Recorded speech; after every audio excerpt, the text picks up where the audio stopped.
I want to start by saying something very clearly. I am not a person who believes in ghosts. I never was. I grew up in a family that laughed at horror movies. My dad always said, "Fear is just your brain playing tricks on you." I believed him. I believed him for 26 years. And then I rented a room from Mrs. Helena Voss. And now I can't sleep with the lights off. What I'm about to tell you happened 8 months ago. I've never spoken about it publicly. My therapist told me to write it down, to process it. So that's what I'm doing. If you're watching this, maybe it'll make sense to you in a way it still doesn't fully make sense to me. It was October, late October. I had just lost my apartment in Portland. My roommate moved out without warning, and I couldn't cover the rent alone. I was a grad student working a part-time job at a coffee shop. I had maybe $400 to my name and about 2 weeks before I'd have to sleep in my car. I was scrolling through Craigslist, which I know, everyone says never use Craigslist for housing. But when you're desperate, you stop caring about what people say. There was a listing, no photos, just 3 lines of text. Private room for rent, quiet house, $350 Paranormal, utilities included. No parties, call Helena, $350, that was it. That was the only thing I could afford. I called the number.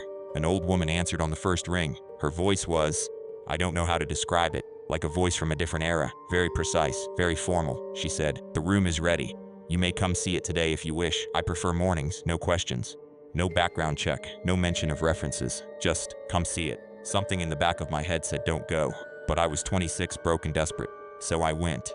The house was on the east side of the city. A neighborhood I'd never been to before. Old houses, most of them well kept. But this one stood out.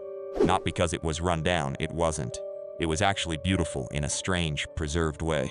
Like something out of the 1940s. Dark wood paneling, a heavy iron fence, rose bushes that had clearly been there for decades. The windows had lace curtains, the kind my grandmother used to have. I knocked on the door. She opened it immediately, like she was already standing right behind it waiting. Helena Voss was small, maybe 5 feet tall, 80 years old, maybe older, white hair pinned up in a neat bun. She wore a gray dress, long sleeves, high collar, even though it was a warm day. She looked at me with these pale blue eyes that were sharp, very sharp, the kind of eyes that have seen a lot. She said, "You're the student." Not a question, a statement. I said yes. She nodded once and stepped aside to let me in. The inside of the house smelled like old books and something floral. Lavender, maybe. It was immaculately clean. Every surface had something on it. Framed photographs, small figurines, stacks of old magazines.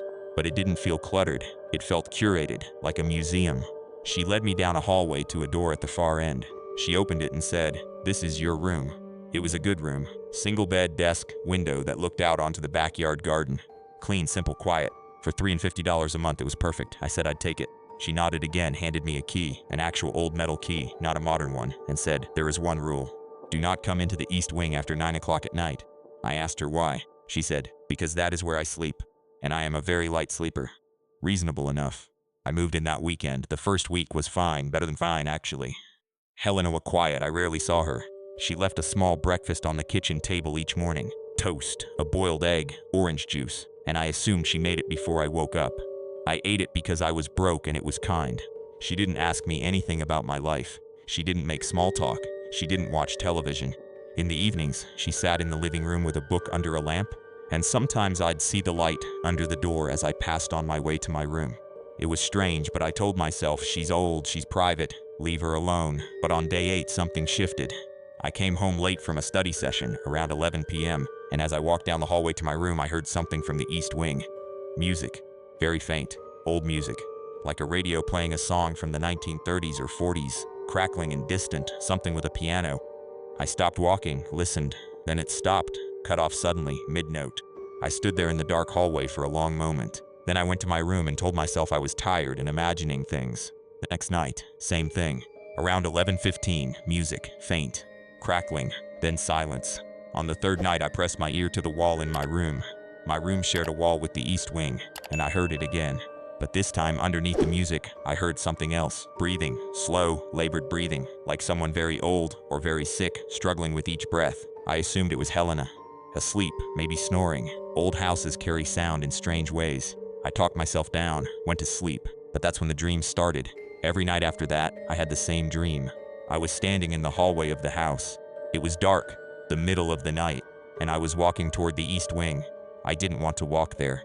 My feet were moving on their own, like something was pulling me. The door to the east wing was at the end of the hallway, old wood, brass handle, and it was always slightly open, just a crack, just enough to see light from inside, not electric light, candlelight, flickering, warm orange. In the dream, I'd reach the door, I'd push it open, and then I'd wake up every single time. Right at that moment, I started looking into the house out of curiosity and maybe some anxiety. I found the address listed in a historical registry of the neighborhood. The house had been built in 1932. Then I found something else, a small article in the digital archive of a local newspaper from 1987, a short piece buried in the middle of the paper. The headline read, "Family mourns passing of beloved neighborhood figure." The article was about a woman named Helena Voss. She had passed away in October 1987 after a long illness. She was 73 years old, a retired school teacher known for her garden, survived by no immediate family, passed away in October 1987. My hands were shaking as I read it. I told myself it was a different Helena Voss, a coincidence, a common name, but there was a photograph in the article, small, black and white, a little grainy, but unmistakably the same woman who had opened her front door to me 2 weeks ago. The same pale blue eyes, the same white hair, the same precise, careful posture. Helena Voss, dead for almost 40 years, living in her house and serving me breakfast every morning. I sat in the university library for 3 hours after that, just sitting. My coffee went cold. I didn't touch it.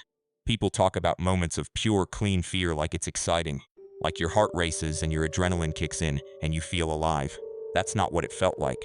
What it felt like was silence. Inside my head, this absolute silence where all my rational thoughts should have been. I went back to the house that evening. I told myself I would pack a bag, leave, and figure out the rest later. But when I walked through the front door, Helena was sitting in the hallway, in a chair she'd never put there before, waiting. Like she knew. She looked at me, those pale eyes, and she said, "You went looking." I didn't answer. My throat had closed. She said, "Sit down, dear," and I sat. I don't know why. My legs just took me to the chair across from hers and sat. She folded her hands in her lap. She said, "I know what you found. I want you to understand something. I am not here to harm you. I never was. I needed someone here. The house needs someone living in it. Do you understand? Without someone living here, I cannot stay. It is the only condition I was given." I found my voice. I said, "What are you?" She said, "I am what I have always been. I am Helena. I taught school for 31 years. I grew roses. I read books. I loved this house. And I was not ready to leave it." I said, "You're dead." She was quiet for a moment. Then she said, "Yes.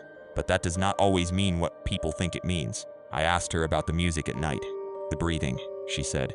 "I replay certain evenings, the ones that were good. There were many good evenings in this house." Then she looked at me in a way I can't describe. Not threatening, not cold, something much stranger. Something like loneliness. She said, "You can leave if you want to. I won't stop you. I have never stopped anyone. The ones who stayed because they chose to, and none of them were ever hurt. I should have left." Every rational part of my brain was standing up and screaming, "Leave. Leave right now. This is not a thing that should exist." But I stayed. I don't fully know why. Maybe I was in shock.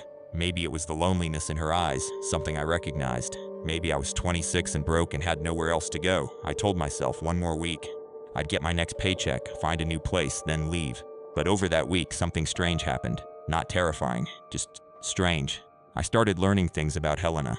She left books on my desk, old ones, from her collection. She'd leave a note card with each one, a single line. "This one is about a woman who refused to be erased." Or "This one was written by a man who understood loneliness."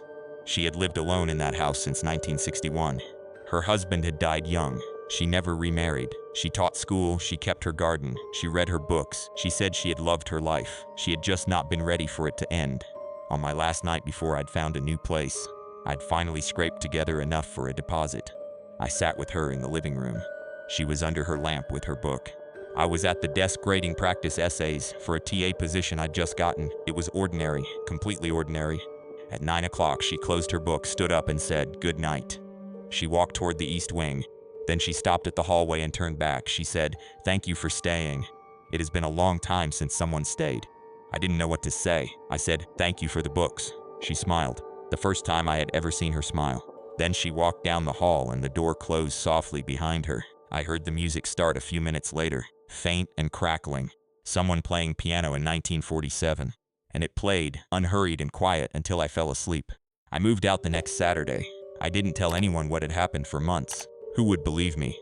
My therapist suggested gently, that I had been under enormous stress, that isolation and financial anxiety can create vivid experiences, that old houses carry sound strangely and photographs can have lookalikes, and grief can make the mind fill in gaps. Maybe she's right. I've considered it seriously. I want her to be right, but before I left, I looked up the property records on the house in the county database.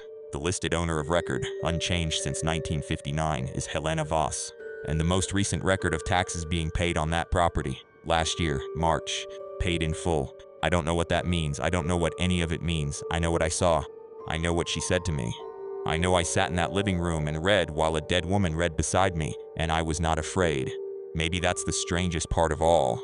If you're watching this from that house, if somehow you're still there, still under that lamp, I hope the evenings are still good. I hope there's someone sitting with you. Good night, Helena.